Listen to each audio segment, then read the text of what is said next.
तो हेलो दोस्तों, आज हम स्टार्ट करेंगे चैप्टर नंबर 2 का टॉपिक क्वांटम नंबर्स। देखिए टॉपिक बहुत ही इम्पॉर्टेंट है क्योंकि अगर आपको चैप्टर नंबर 3 और चैप्टर नंबर 4 में भी एक अच्छी कमांड पानी है तो आपको ये टॉपिक आना ही चाहिए। अगर आप डायरेक्टली चैप्टर नंबर 3 और चैप्टर नंबर 4 से क्लासेस कंटिन्यू कर रहे हैं तो आपको चैप्टर नंबर 2 का बेसिकली ये टॉपिक तो आना ही चाहिए। तो क्वांटम नंबर और उसके बाद में कुछ और आपको 2-4 टॉपिक्स और हैं, उसको हम कंप्लीट कर लेंगे सो डैट वो हमारे 3rd चैप्टर में भी काम आएगा, 4th चैप्टर में काम आएगा। और उसके अलावा वैसे भी अगर हम देखें तो ये टॉपिक बहुत ही इंपॉर्टेंट है, ये आपको आना चाहिए, आपकी केमिस्ट्री के बेसिक्स को इम्प्रूव करने का काम करेगा। और 11th में आपको ये टॉपिक्स तो आने ही चाहिए, ये हर चैप्टर में इसका कहीं ना कहीं यूज़ होता है। तो चलिए स्टार्ट करते हैं। तो पहले तो हम ये देखते हैं कि क्वांटम नंबर होता क्या है। देखो, हमें ये पता है बच्चों कि एटम जो होता है, एटम के सेंटर में क्या होता है? न्यूक्लियस। एटम के सेंटर में होता है न्यूक्लियस और सेंटर के चारों तरफ इलेक्ट्रॉन्स क्या हो रहे होते हैं? रिवॉल्व हो रहे होते हैं। इलेक्ट्रॉन्स रिवॉल्व हो रहे होते हैं। तो जैसे सेंटर में आपका न्यूक्लियस है और उसके चारों तरफ क्या है? अलग अलग शेल्स होते हैं, आपने पढ़ा होगा थोड़ा बहुत 9th में, और इलेक्ट्रॉन्स रिवॉल्व हो रहे होते हैं। अब हमें अगर ये पता लगाना है कि इलेक्ट्रॉन की एग्जैक्ट लोकेशन क्या है, हमें पता लगाना है कि एटम में इलेक्ट्रॉन की एग्जैक्ट लोकेशन क्या है, तो उसके लिए हम क्वांटम नंबर्स का यूज करते हैं। उसके लिए बच्चों हम क्या है? क्वांटम नंबर का यूज करते हैं। तो असल में क्वांटम नंबर्स क्या है? ये 4 नंबर का सेट है, आपको 4 नंबर बताऊंगा मैं। अगर वो 4 नंबर आपको पता लग गए तो आप इलेक्ट्रॉन की एग्जैक्ट लोकेशन बता सकते हैं। देखो, ये क्वांटम नंबर समझाने के लिए मैं आपके सामने एक इसी का रेफरेंस लेता हूँ, स्कूल का रेफरेंस लेता हूँ ना। इसी की एक एनालॉजी लेते हैं हम, स्कूल, मतलब इसको हम स्कूल से कंपेयर करते हैं। तो फॉर एग्जांपल आपका एक स्कूल है, तो आपके स्कूल में आपने नोटिस किया होगा कि खूब सारी बिल्डिंग्स होंगी जिसको हम बोलते हैं block A, block B, block C. ऐसे मैं मान के चलता हूँ कि आपके स्कूल में 3 बिल्डिंग्स हैं। लेट अस सपोज आपके स्कूल में 3 बिल्डिंग्स हैं। पहली बिल्डिंग का नाम है बिल्डिंग नंबर 1, दूसरी वाले का नाम है बिल्डिंग नंबर 2, तीसरे वाले नाम है बिल्डिंग नंबर 3।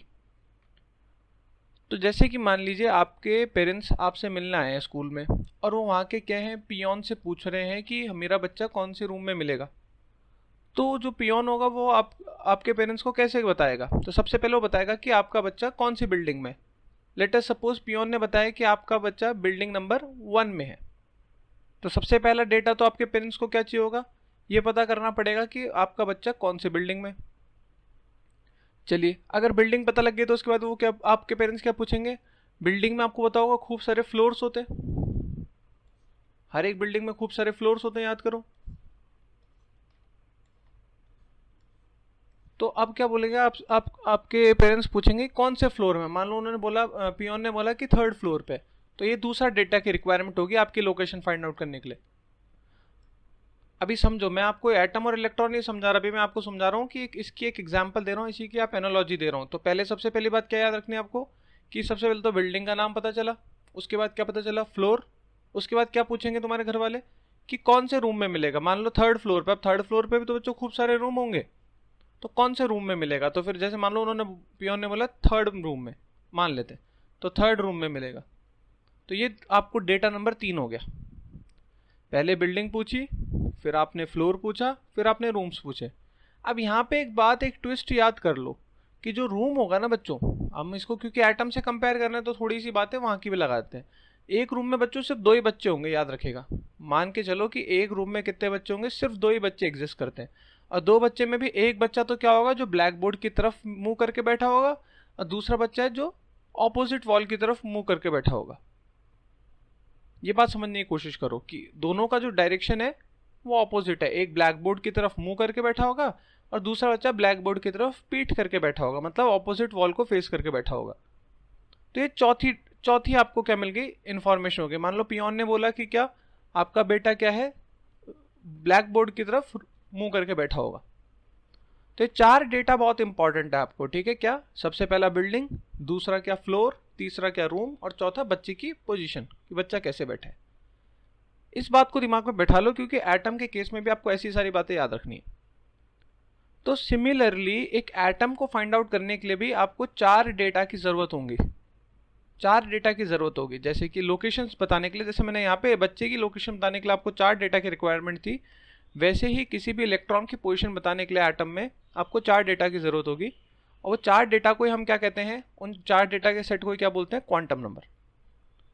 ठीक है, अभी हम धीरे धीरे और अच्छे से समझेंगे।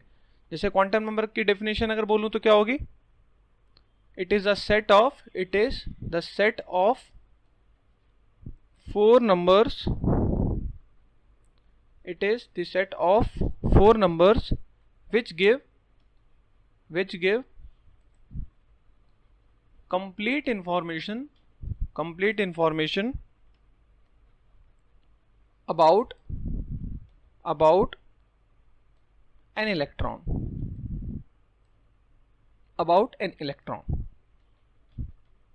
चलिए, तो ये तो आपका हो गया क्वांटम नंबर। अब 4 कौन कौन से 4 नंबर्स कौन कौन से, उनका नाम याद रख लो।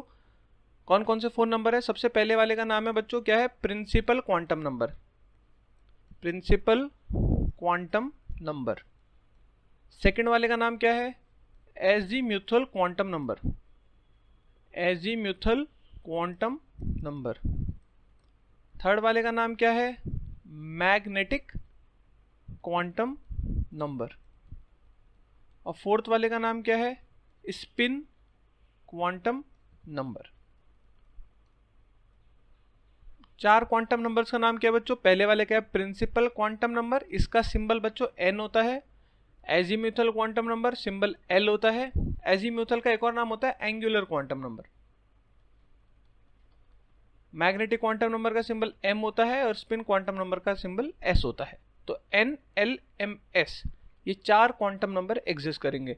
इन 4 की मदद से आप किसी भी इलेक्ट्रॉन की एग्जैक्ट पोजीशन बता सकते हैं।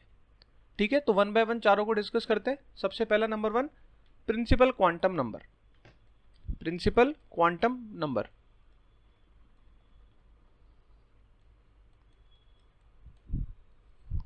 अब देखिए प्रिंसिपल क्वांटम नंबर क्या है। पहली बात तो याद रखिएगा किससे डिनोट करते हैं इसको, इसका जो डिनोशन है वो क्या है, n। हाँ, इस सब चीज़ों से समझने से पहले आप एक और बात समझ लीजिए क्या, कि जैसे मैंने बताया था ना आपको कि बच्चे की लोकेशन बताने के लिए आपको क्या कहाँ कहाँ जाना पड़ेगा। सबसे पहले आपको पता करना पड़ेगा बिल्डिंग, एक बिल्डिंग आपको पता होगा खूब सारी बिल्डिंग में आपको एक बिल्डिंग पिक करनी पड़ेगी। फिर एक बिल्डिंग में क्या होंगे, खूब सारे फ्लोर होंगे, उसमें से एक फ्लोर पिक करना पड़ेगा कि आपको बच्चा कौन सी स्कूल में कौन से फ्लोर पे। फिर एक फ्लोर पे खूब सारे रूम होंगे तो एक रूम में होगा, और फिर एक रूम में 2 इलेक्ट्रॉन होंगे, 2 बच्चे होंगे, उसमें से एक बच्चा होगा।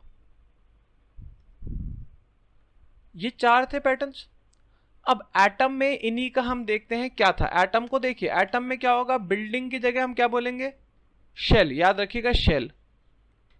एक शेल में क्या होंगे, मल्टीपल क्या होंगे, खूब सारे क्या होंगे, फ्लोर होंगे। जैसे एक बिल्डिंग में वैसे एक शेल के अंदर क्या होंगे, मल्टीपल सब शेल्स। फिर हर एक सब शेल में क्या होंगे, हर एक सब शेल में क्या होंगे, मल्टीपल क्या होंगे, रूम्स। रूम्स को क्या बोलेंगे, ऑर्बिटल्स। और ऑर्बिटल्स में क्या रहेंगे, 2 बच्चे रहेंगे, मतलब कौन रहेगा, आपके 2 इलेक्ट्रॉन्स रहेंगे।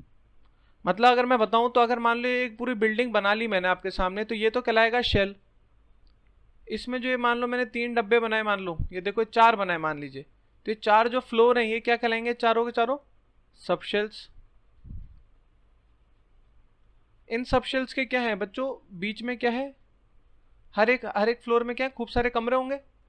तो हर एक सबशेल में क्या होंगे, कमरे होंगे। इन कमरों को क्या बोलेंगे, ऑर्बिटल्स। और कमरों में कौन रहेगा, बच्चे या फिर इलेक्ट्रॉन्स। तो बच्चों को क्या बोलेंगे अपन, इलेक्ट्रॉन्स। तो याद रखिएगा शेल, शेल के अंदर सबशेल, हर एक सबशेल के अंदर खूब सारे ऑर्बिटल्स, और हर एक ऑर्बिटल के अंदर 2 इलेक्ट्रॉन। वापस सुनना मेरी बात, शेल, शेल के अंदर मल्टीपल सबशेल्स, मल्टीपल सबशेल्स में किसी भी एक सबशेल में खूब सारे ऑर्बिटल्स, मल्टीपल ऑर्बिटल्स, और हर एक ऑर्बिटल में 2 इलेक्ट्रॉन। तो बहुत ही प्रैक्टिकल सी बात है। अगर आप ऊपर वाली एनालॉजी को समझेंगे तो ये याद करना कोई बहुत बड़ी बात नहीं है। याद रखिएगा शेल, शेल के अंदर सबशेल, सबशेल के अंदर ऑर्बिटल, ऑर्बिटल के अंदर इलेक्ट्रॉन्स। चलिए स्टार्ट करते हैं फिर वापस से प्रिंसिपल क्वांटम नंबर। तो बच्चों जो प्रिंसिपल क्वांटम नंबर है जिसका सिंबल n है, वो हमें किसके बारे में बताता है, वो हमें बिल्डिंग के बारे में बताता है, मतलब शेल के बारे में बताता है।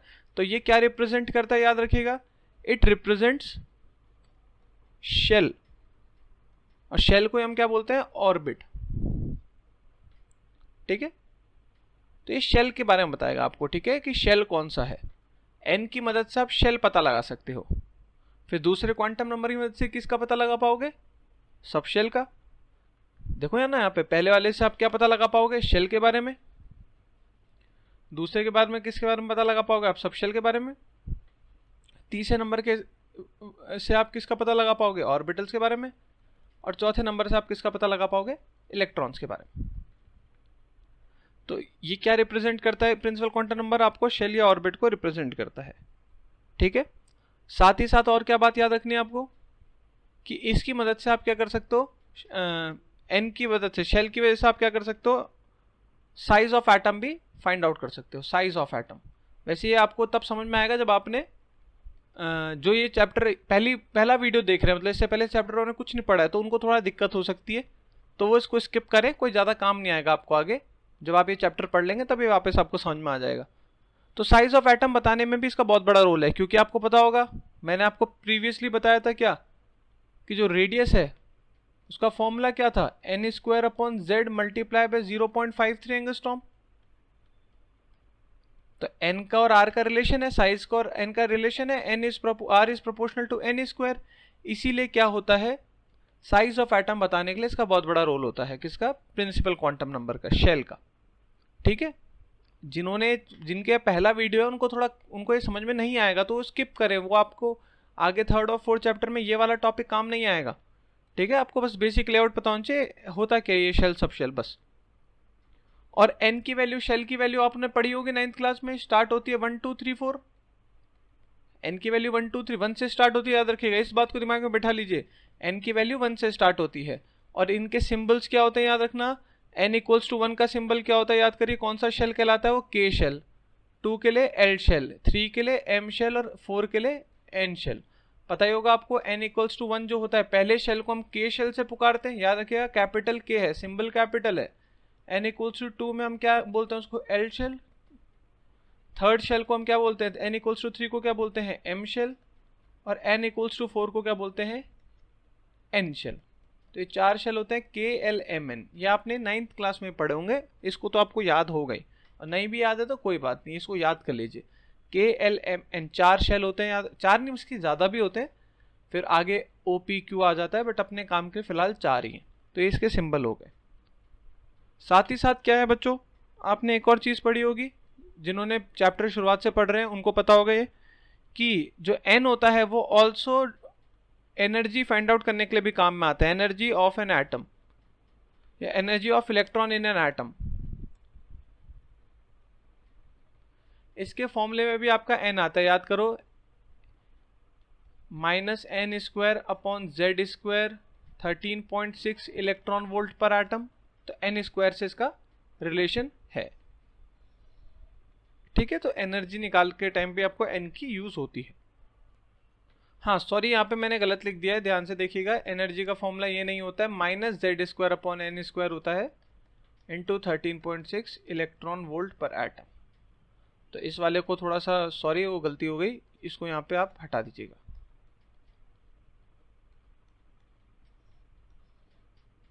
ठीक है। तो ये बेसिक चीज़ हमने पढ़ ली है किसके बारे में? आपके प्रिंसिपल क्वांटम नंबर बारे में। अब आपको काम की बात क्या याद रखनी है? याद रखिएगा, काम की बात क्या है? n=1, पहले तो n 1 से चालू होता है, n=1 क्या कहलाता है? k shell. n=2 क्या कहलाता है? l shell.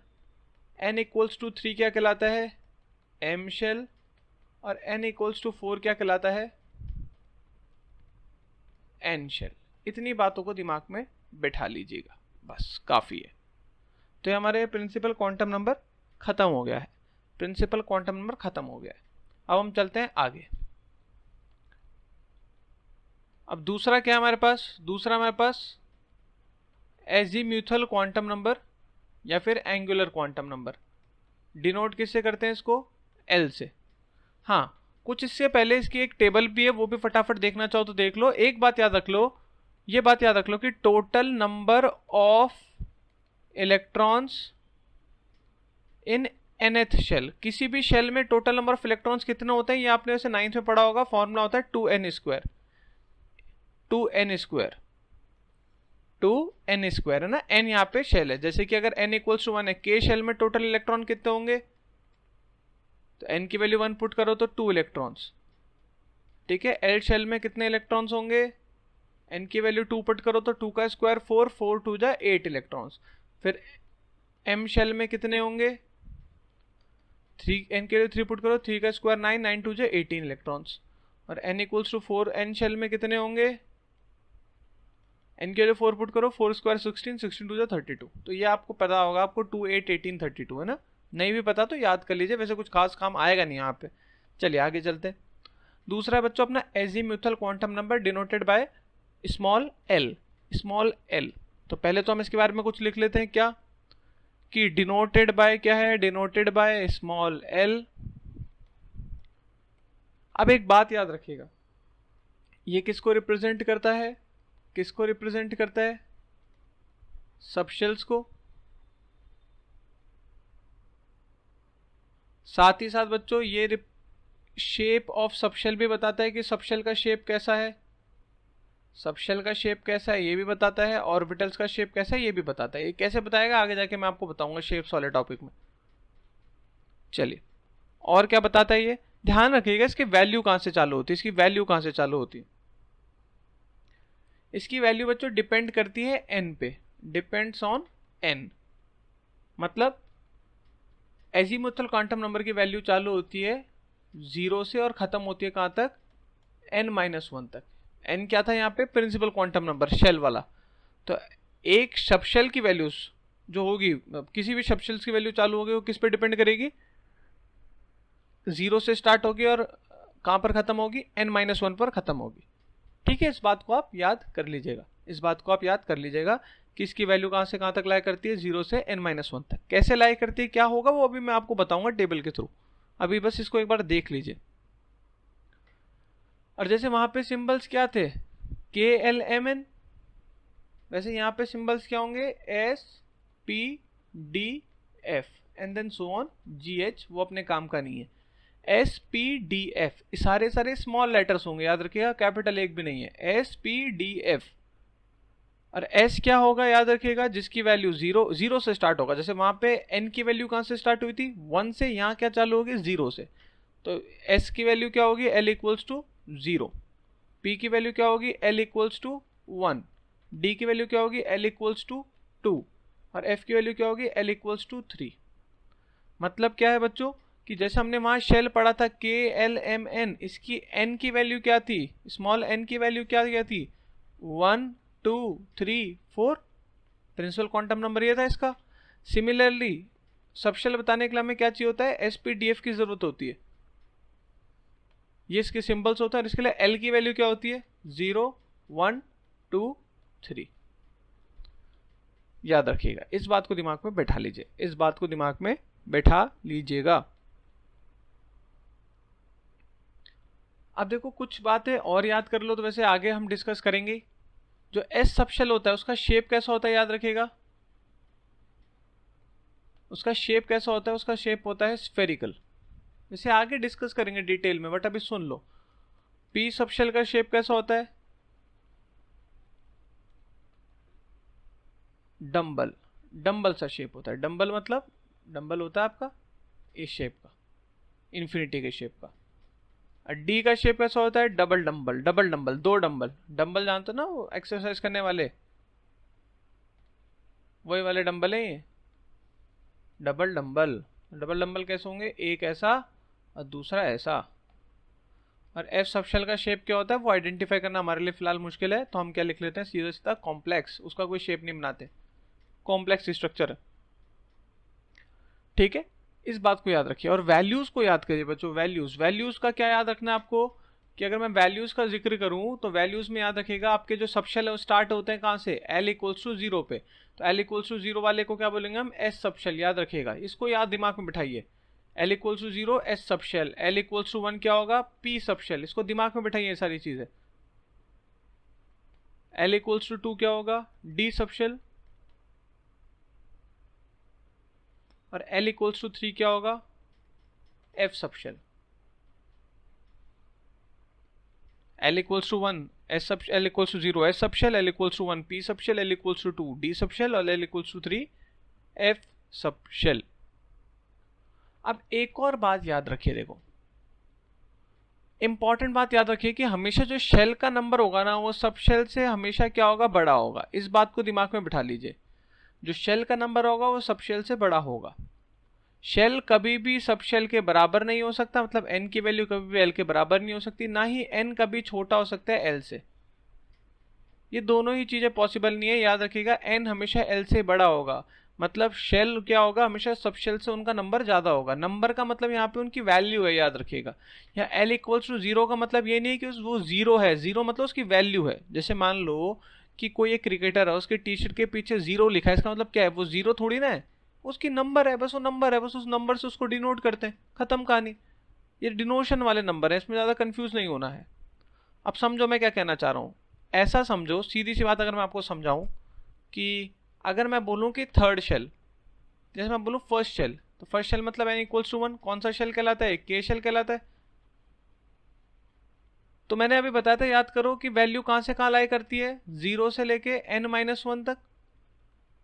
तो l की वैल्यू कहां से कहां लाई करेगी, 0 से n-1 तक। तो n इक्वल्स टू 1 के बीच बीच में कौन कौन से सब शेल प्रेजेंट होंगे, आप n की वैल्यू पुट करो, क्या 1 पुट करो, तो 1-1 कितना हो जाएगा, 0। तो 0 to 0 मतलब एक सब शेल होगा जिसका नाम है l इक्वल्स टू 0, जिसका नाम क्या होता है, s सब शेल।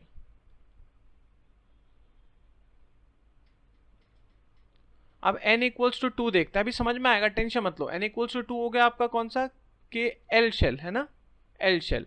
अब एल शेल को ध्यान से देखो,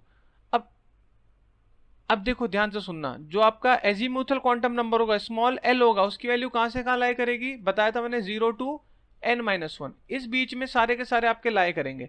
तो n की वैल्यू अगर आप 2 पुट करोगे तो कहां से कहां लाई करेगा, 0 से 1 के बीच में लाई करेगा। तो 0 के 1 के बीच में l क्या क्या पॉसिबल है, एक 0 पॉसिबल है और एक 1 पॉसिबल है। और l इक्वल्स टू 0 किसका नंबर होता है, s सब शेल का, और l इक्वल्स टू 1 किसका नंबर होता है, p सब शेल का। तो l शेल के अंदर कौन कौन से सब शेल्स होंगे बच्चों, s और p sub shell. k shell के अंदर कौन सा सब शेल था, s सब शेल। सिमिलरली अगर हम देखें क्या n इक्वल्स टू 3 के बारे में, तो n इक्वल्स टू 3 होगा, कौन सा शेल होगा, k l के बाद कौन सा होगा, m शेल, m शेल। इसमें याद रखिएगा बच्चों, क्या इसमें क्या याद रखिएगा, इसके अंदर जो सब शेल एग्जिस्ट करेंगे उनकी वैल्यूज कहां से कहां लाई करेगी, 0 to n-1, इस रेंज के सब शेल सारे इंक्लूड करेंगे। तो n की वैल्यू क्या पुट करोगे, यहाँ पे 3 पुट करोगे, तो 3-1 हो जाएगा कितना, 2। तो 0 से 2 के बीच में कौन कौन सी सब शेल पॉसिबल है, 0, 1, 2। 0 किसका नाम था, याद करिए, s सब शेल, 1 किसका नाम था, p, और 2 किसका था, d। तो m के अंदर कितने लाई करेंगे, 3 sub shell, s, p, d। और n इक्वल्स टू 4 में कौन लाई करेंगे, n शेल। और n शेल मतलब वैल्यू कहां, l की वैल्यू कहां से कहां तक लाई करेगी, 0 to n-1, n की वैल्यू यहाँ पे क्या है, 4 है, तो 0 to 4-1 कितना हो गया, 3। तो l की वैल्यू क्या क्या लाई करेगी बच्चों, 0, 1, 2, 3। इसका मतलब n शेल में कौन कौन होगा, s sub shell, p sub shell, d sub shell और f सब शेल। क्योंकि ये s होता है, ये p होता है, ये d होता है और ये f होता है। अब ये बात आपको थोड़ी समझ याद नहीं हो रही होगी, अभी पहली बार में थोड़ा अजीब सा अटपटा सा लगेगा, बट कोई बात नहीं, इसको आपको याद करना है। अब याद करने का मैं आपको एक और तरीका बताता हूँ। तरीका तो क्या है, एक बार इसको थोड़ा सा पिक्टोरल रिप्रेजेंटेशन बताता हूँ। याद करो बच्चों, शेल मैंने किससे समझाया था आपको, शेल किससे समझाया था, बिल्डिंग से। और सब शेल मैंने किससे समझाया था, फ्लोर से। आप समझो, देखो इन स्कूल्स में एक स्पेशल टाइप की बिल्डिंग है, सारी की सारी बिल्डिंग स्पेशल है। देखो मान लो इस स्कूल में 4 बिल्डिंग है, ये रही बिल्डिंग 1, ये रही बिल्डिंग 2, ये रही बिल्डिंग 3, या तो मैं थोड़ा ढंग से बनाता हूँ, बिल्डिंग 1, बिल्डिंग 2, बिल्डिंग 3 और बिल्डिंग 4। देखो बिल्डिंग 1, बिल्डिंग मतलब क्या होता है, शेल। तो ये है n इक्वल्स टू 1 शेल, ये है n इक्वल्स टू 2, ये है n इक्वल्स टू 3 और ये है n इक्वल्स टू 4। अब मतलब क्या है, देखो जो याद ये रखो कि जो बिल्डिंग का नंबर होगा, जैसे first building, second, third, fourth, उतने ही उसमें क्या होंगे, फ्लोर होंगे। समझना क्या कह रहा हूं मैं, जो बिल्डिंग का नंबर होगा उतने ही उसमें फ्लोर होंगे। मतलब अगर n इक्वल्स टू 1 है, बिल्डिंग का नंबर 1 है, तो उसमें फ्लोर भी कितने होंगे? एक। n इक्वल्स टू 2 है तो उसमें फ्लोर कितने होंगे बच्चों? 2 फ्लोर होंगे, है ना, 1 और 2। n इक्वल्स टू 3 है तो फ्लोर क्या होंगे? 3 फ्लोर होंगे। और n इक्वल्स टू 4 है तो फ्लोर कितने होंगे बच्चों? 4 होंगे। ऐसे याद करो पहले तो।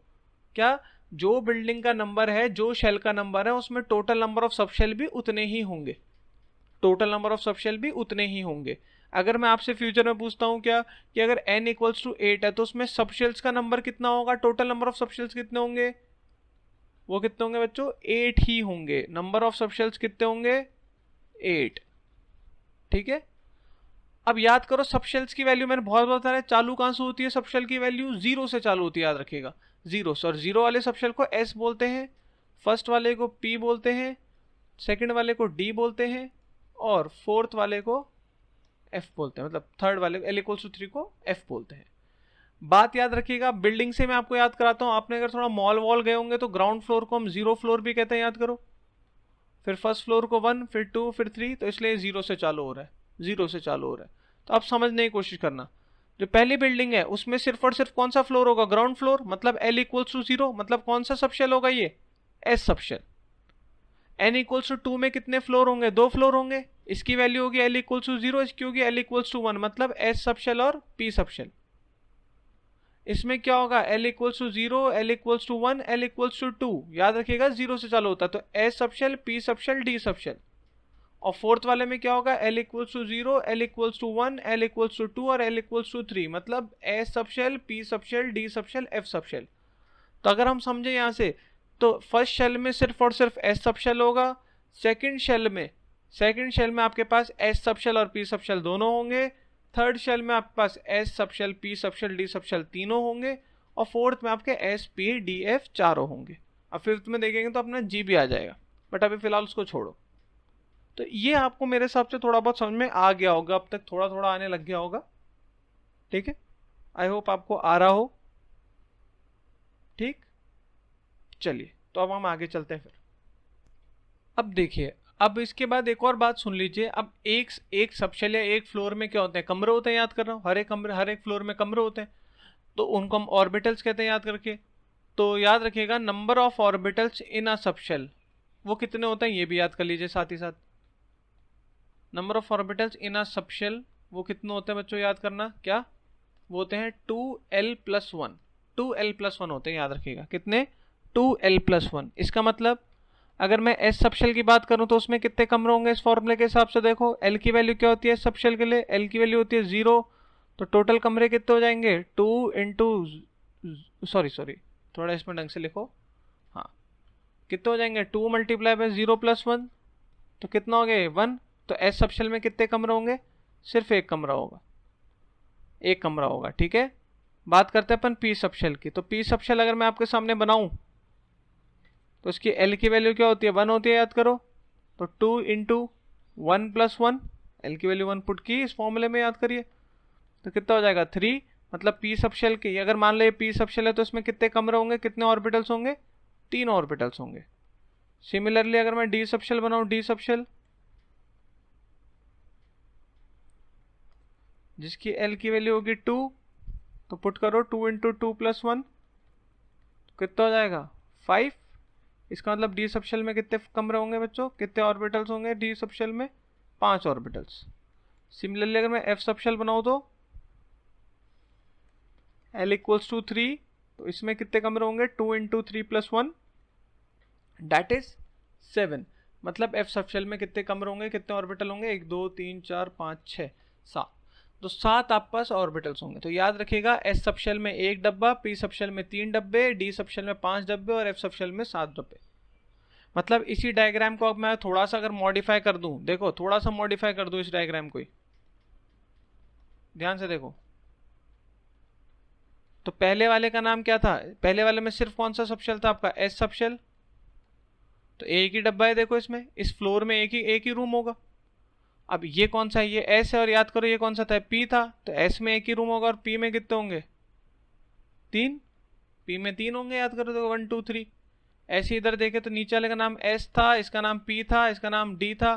तो एस में था 1, पी में कितने डब्बे थे 3 और डी में कितने डब्बे थे 5। इमेजिन करो ऐसी स्कूल को, इमेजिन करो कि ऐसे स्कूल के नाम भी इस हिसाब से होंगे। फर्स्ट फ्लोर पे 3 कमरे, सेकंड फ्लोर पे 5 कमरे, थर्ड फ्लोर पे 7 कमरे, पहले ग्राउंड फ्लोर पे 1 ही कमरा। तो ग्राउंड फ्लोर पे 1 ही कमरा, फर्स्ट फ्लोर पे कितने कमरे 3 कमरे, सेकंड फ्लोर पे 5 कमरे और थर्ड फ्लोर पे 7 कमरे। क्योंकि ये एस था, ये पी था, ये डी था, ये एफ था। तो ये आपको ये बात याद रखनी पड़ेगी, आपको ये बात याद रखनी पड़ेगी। ठीक है, तो जैसे मैंने अब तक क्या क्या बताया, प्रिंसिपल क्वांटम नंबर हो गया और एजीमुथल क्वांटम नंबर हो गया। अब तीसरा क्वांटम नंबर डिस्कस करते हैं, बस खत्म होने वाला है, टेंशन ना लो। Magnetic quantum number. Magnetic quantum number symbol क्या होता है इसका, स्मॉल एम। सिंबल क्या होता है इसका, स्मॉल एम। अब इसको डिनोट किससे करते हैं, याद रखिएगा, बताया मैंने अभी आपको, डिनोटेड बाय या तो एम से कर देते हैं या फिर एम के नीचे एल भी लिख देते हैं। ये दोनों ही सिंबल इसके हैं। ठीक है, मतलब डिनोट करने के तरीके हैं। ये किसको रिप्रेजेंट करेगा, पहला वाला शेल को कर रहा था, दूसरा वाला सब शेल को कर रहा था, तो ये किसको रिप्रेजेंट करेगा, याद करो, ऑर्बिटल्स को रिप्रेजेंट करेगा। थोड़ा सा फोकस बनाए रखना क्लास में। साथ ही साथ एक और पॉइंट मैं बाद में बताऊंगा इसके बारे में आपको कि ये डिटरमाइन करता है क्या, orientation of orbitals in 3D space. Orientation of orbitals in 3D space, कि ऑर्बिटल 3D स्पेस में कैसे ओरिएंटेड है, ये डायरेक्ट करता है। कैसे पता, ये हम आगे डिस्कस करेंगे कैसे ओरिएंटेड करता है। चलिए, और इसकी वैल्यू किस पे डिपेंड करती है, याद रखना, एम की जो वैल्यूज होगी कि हर एक डब्बे की क्या वैल्यू होगी। देखो, शेल का मतलब हर बिल्डिंग की क्या वैल्यू होगी, जो कि 1 से स्टार्ट होती थी, याद करो, 1 2 3 4। सबशेल की वैल्यू क्या है, जो कि हर एक फ्लोर की क्या वैल्यू होगी, डिपेंड करता है किस पे, 0 to n-1, याद करो, 0 to n-1, n पे डिपेंड करता है। वैसे वैल्यू ऑफ m, कमरों की जो वैल्यू होगी वो किस पे डिपेंड करेगी, l पे, l पे। तो l पे कहां से कहां तक लाया करेगा, याद रखिएगा, -L2 + L तक सारी वैल्यूज लाया करेंगी। -L2 + L तक सारी वैल्यूज लाए करेंगी वाया 0, मतलब इसमें 0 भी क्या होगा, इंक्लूड होगा। कैसे, क्यों, कब, बताता हूं अभी 1 by 1, धीरे धीरे समझाता हूं। चलो, पहले तो मैं यहां वापस बताता हूं आपको। सबसे पहला अपना होता है एस सबशेल, होता है एस सबशेल। एस सबशेल याद करो, एस सबशेल एक ही कमरा था, एक ही ऑर्बिटल था एस सबशेल में। फिर दूसरा हमने देखा था पी सबशेल। हाँ, एस सबशेल के लिए एल की वैल्यू याद रखिए 0 होती थी। फिर अपना था पी सबशेल जिसकी एल की वैल्यू होती थी 1, जिसके लिए हमने फॉर्मूला याद किया था कि इसमें कितने डब्बे होंगे, 3 डब्बे होंगे, याद करिए 3 डब्बे होंगे। फिर तीसरा होगा बच्चों अपना क्या, D subshell. D subshell L की वैल्यू 2, इसमें कितने डब्बे होंगे, 5 डब्बे होंगे, याद रखिएगा 5 डब्बे होंगे, 5 ऑर्बिटल्स होंगे। फिर चौथा अपने पास कौन सा है बच्चों, एफ सबशेल, L = 3, इसमें कितने डब्बे होंगे, 7 डब्बे होंगे। तो अब आपको समझना है क्या है, डब्बों की वैल्यूज क्या होंगी। देखो, डब्बों की वैल्यूज क्या होगी, तो याद रखना डब्बों की वैल्यू कहां से कहां तक लाई करेगी, याद रखिएगा -L2 + L। जैसे मैं पी सबशेल से स्टार्ट करता हूं, पहले ध्यान से देखो, तो पी सबशेल के जो डब्बे हैं उनकी वैल्यू कहां से कहां तक लाई करेगी, -L2 + L, मतलब -1 से लेके +1। अब नंबर लाइन में -1 से लेके +1 के बीच में कौन कौन से नंबर आते हैं, -1, 0 और +1, 3 नंबर आते हैं। आप नंबर लाइन बनाओगे, -1 से +1 के बीच में कितने नंबर आएंगे, 3, -1, 0 और +1। तो इन 3 डब्बों की वैल्यूज भी यही होगी, -1, 0 और +1। सिमिलरली डी सबशेल के लिए क्या वैल्यूज होगी, -2 से लेके +2 तक। तो क्या क्या होगी बताओ, क्योंकि एल की वैल्यू 2 है ना, तो -2 से +2, तो क्या होगी, -2, -1, 0, +1, +2। नंबर लाइन में 5 नंबर होंगे। सिमिलरली एफ सबशेल के लिए एल की वैल्यू कहां से कहां तक लाया करेगी, एम की -3 to +3, -3 to +3, तो क्या क्या होगी, -3, -2, -1, 0, +1, +2 एंड +3। ये 7 डब्बों की 7 वैल्यू होगी। मतलब रूम का नंबर भी क्लियर हो चुका है। रूम का नंबर आप एम से बताओगे, फ्लोर का नंबर आप एल से बताओगे और बिल्डिंग का नंबर आप एन से बताओगे। और इसके लिए क्या हो जाएगी 0, तो -0 से 0 वाया 0, तो 0 0 0 बस एक ही चीज बचेगी, m की वैल्यू भी 0, m की वैल्यू भी 0। इस बात को आप दिमाग में बैठा लीजिएगा। बाकी p के सबशेल्स के नाम क्या होते हैं, d के सबशेल्स के नाम क्या होते हैं, वो हम आगे बताएंगे, वो अभी काम का नहीं है। चलिए अब एक बार लास्ट देख लेते हैं, फिर मैं आपको समअप कर दूंगा, और समअप बहुत इंपॉर्टेंट है, उसको मिस ना करना। चौथा है spin quantum number. Spin quantum number, अब स्पिन क्वांटम नंबर क्या कहता है, ध्यान से सुनिएगा।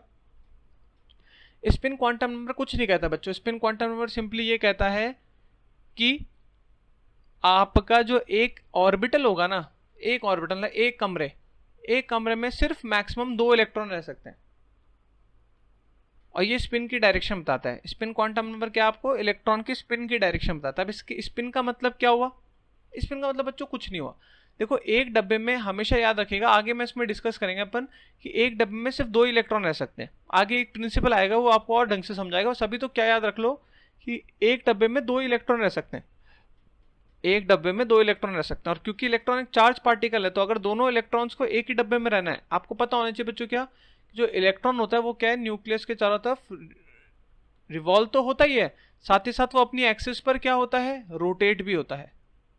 तो जब वो अपनी एक्सिस पर रोटेट होगा तो उसमें से क्या जनरेट होगी, मैग्नेटिक फील्ड जनरेट होगी। तो अगर एक इलेक्ट्रॉन क्लॉकवाइज रिवॉल्व कर रहा है, तो अगर दूसरे इलेक्ट्रॉन को भी उसी डब्बे में रहना है, तो उसको ऑब्वियस बात है एंटी क्लॉकवाइज रिवॉल्व करना पड़ेगा, क्योंकि दोनों क्लॉकवाइज को एक ही डब्बे में रखना पॉसिबल नहीं है। ये सब हम बातें पढ़ेंगे आगे, टेंशन मत लो, बस अभी सुन लो कि एक डब्बे में 2 इलेक्ट्रॉन जो कि सेम घूम रहे हो, दोनों क्लॉकवाइज घूम रहे हो, दोनों एंटी क्लॉकवाइज घूम रहे हो, उनको स्टेबलाइज करना पॉसिबल नहीं है। इसलिए याद रखना एक डब्बे में हमेशा कितने इलेक्ट्रॉन रहते हैं, ज़्यादा से ज़्यादा 2 इलेक्ट्रॉन रहते हैं, और उसमें भी एक अगर क्लॉकवाइज घूम रहा होगा तो दूसरा कैसे घूमेगा, एंटी क्लॉकवाइज। उसको दिखाने का तरीका क्या होगा, अगर क्लॉकवाइज घूम रहा होगा तो हम ऊपर का डंडा करेंगे, एंटी क्लॉकवाइज घूम रहा होगा तो नीचे का डंडा करेंगे। ठीक है, ऊपर वाला डंडा क्लॉकवाइज, नीचे वाला डंडा एंटी क्लॉकवाइज।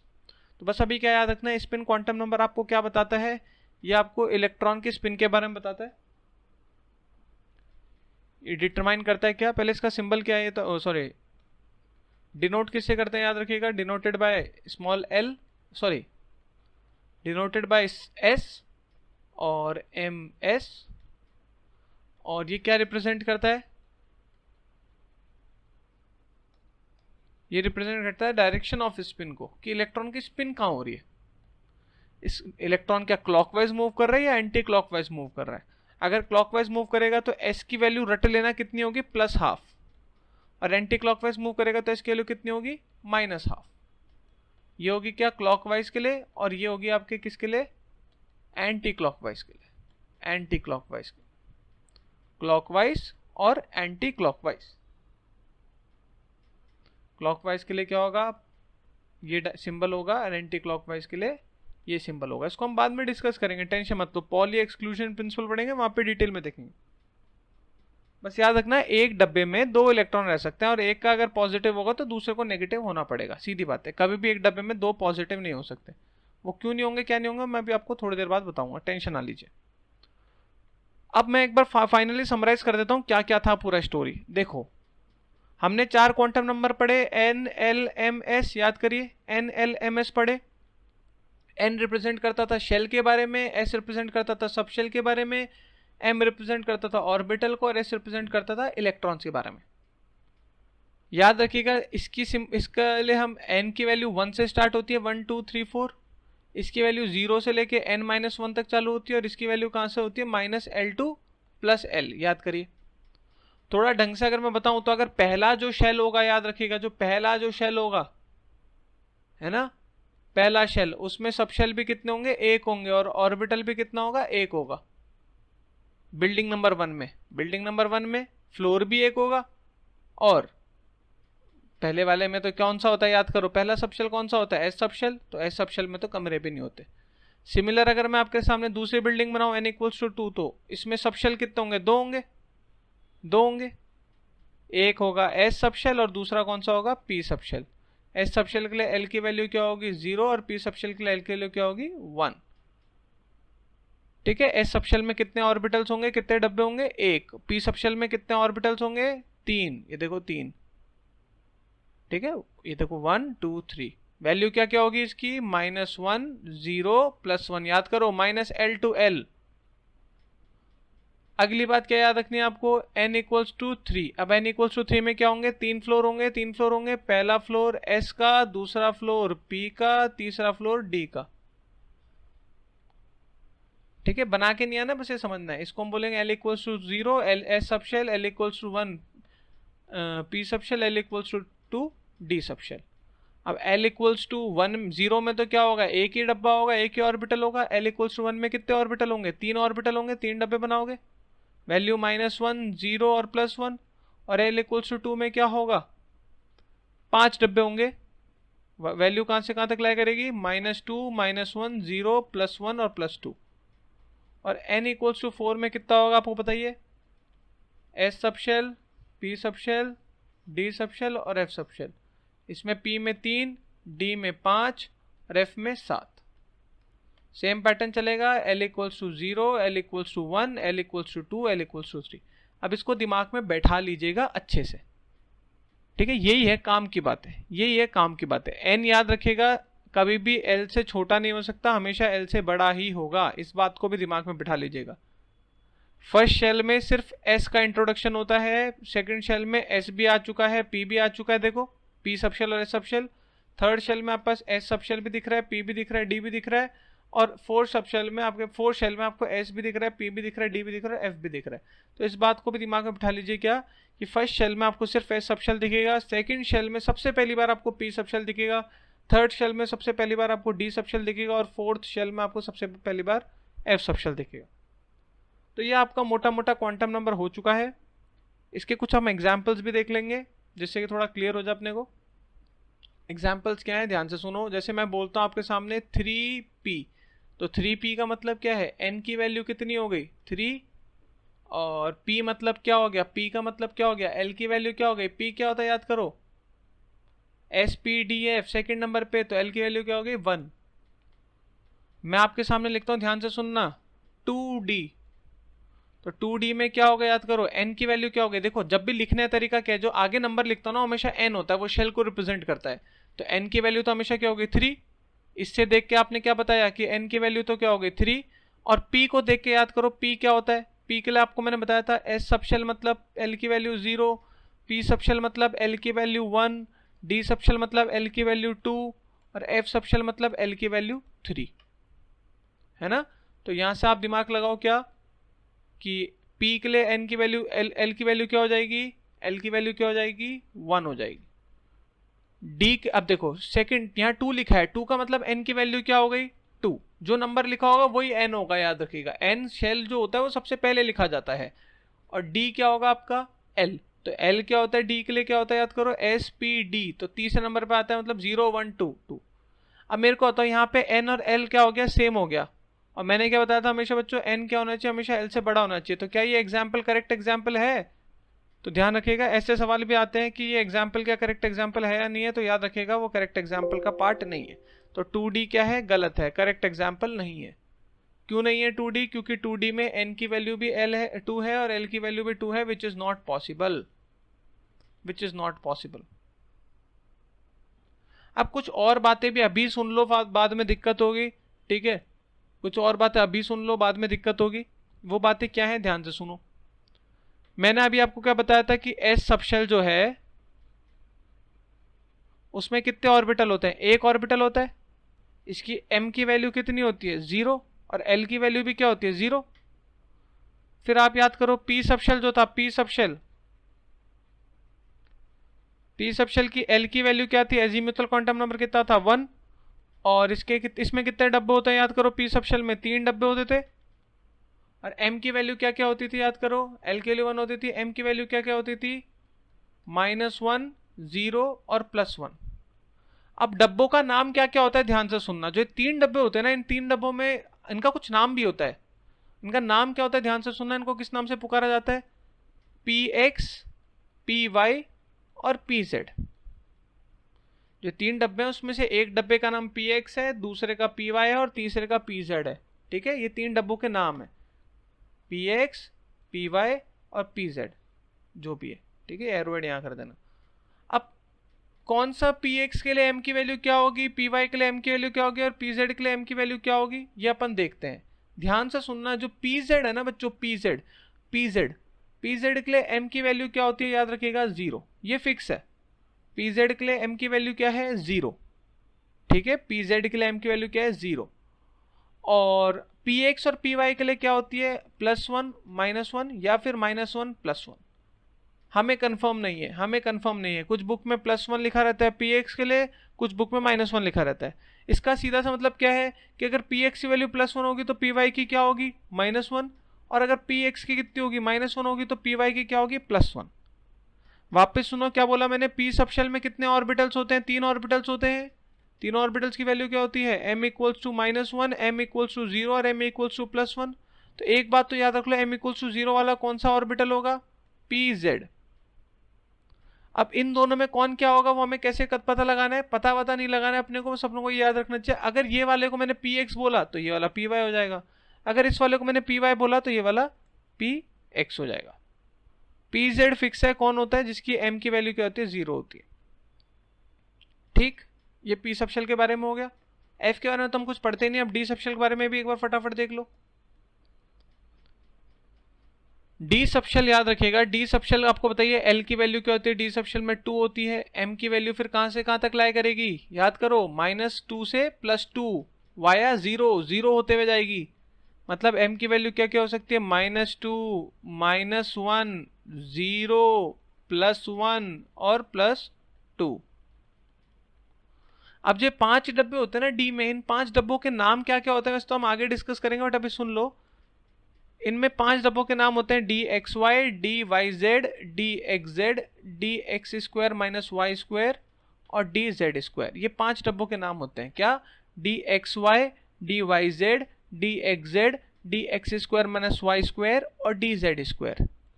इसमें से याद रखिएगा जो DZ² होता है ना बच्चों, उसके लिए m की वैल्यू क्या होती है, 0 होती है। m की वैल्यू 0 वाला कौन सा होता है बच्चों, याद रखना, DZ²। जो DXZ होता है और जो DYZ होता है बच्चों, उसमें क्या याद रखना, इसकी m की वैल्यू क्या होगी, +1 या फिर -1। मतलब अगर इस वाले की +1 होगी तो इस वाले की क्या हो जाएगी, -1। सिमिलरली पहले वाले की -1 होगी तो दूसरे वाले की क्या हो जाएगी, +1। और अगर जो हम DXY और DX² -Y² वालों की बात करेंगे तो इनकी m की वैल्यू क्या होगी, -2 या फिर +2। मतलब अगर इसकी -2 होगी तो इसकी +2 होगी, और अगर इसकी +2 होगी तो इसकी -2 होगी। बहुत सारी इंफॉर्मेशन ओवरलोडिंग हो रही होगी, आपको लग रहा होगा इतना सारा क्या है कैसे, तो पहले आप इसकी कॉपी में नोट्स बनाओ, ऐसे खाली हाथ मत देखो, कॉपी पे नोट्स बना के करो, उसके बाद आपको सब कुछ समझ में आने लगेगा। क्योंकि ये थोड़ा डेटा है, फैक्चुअल डेटा याद करना पड़ेगा। मैं कोशिश कर रहा हूँ आपको जितना आसान से समझा पाऊँ उतना आसान से समझाऊँ। तो डी सबशेल में याद रखिएगा क्या होता है, 5 डब्बे होते हैं, 5 डब्बों के मैंने आपको वैल्यू भी बता दी और 5 डब्बों के मैंने आपको नाम भी बता दी, ठीक है। और पी में भी मैंने बता दिया आपको और एस में बता दी। एक बार इनको नोट करना, इनको समझना, इनको बार बार थोड़ा 2-3 बार रीड करना, ये ऑटोमेटिकली आपको दिमाग में बैठने लग जाएंगे, ठीक है। जो मैंने आपको पूरी स्कूल वाली ट्रिक बताई है उससे बहुत जल्दी हो जाएगा। ज़्यादा डरो मत, घबराओ मत, सब कुछ जल्दी से हो जाएगा, टेंशन ना लो, ठीक है।